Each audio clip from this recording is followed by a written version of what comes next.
How do you work from home in an efficient and successful manner? Project manager Maria is planning to work from home for the time being in order to help support containing the coronavirus. But how can she best go about this?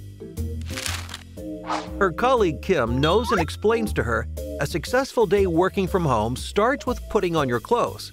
You should replace pajamas and bathrobe with those clothes you would also wear for work. The psychological effect is creating a work attitude of concentration. The workplace is also important for enhancing concentration. Kim is recommending to use a dedicated room with lots of daylight.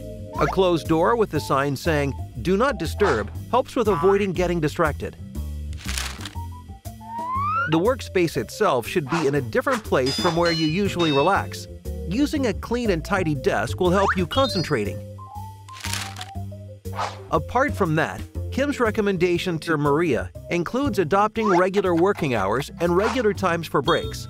Even if she works from home, she should have a 1-hour lunch break.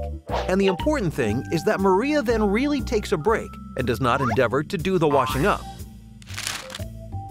To-do lists can help with organizing your work. Maria should always start with jobs that are not clear-cut, not pleasant, or complicated. After that, she can handle routine jobs.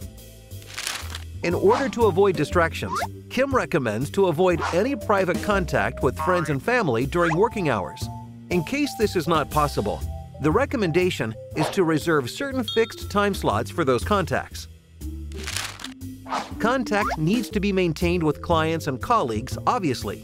Therefore, Maria will redirect all calls to her number, or maybe inform them of her new contact details.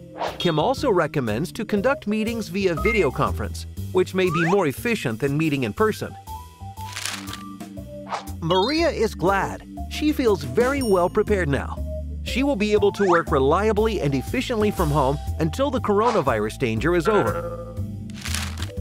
Do you also want to contribute to encouraging more people to work from home? Share this clip, and so do your part in helping to contain the coronavirus.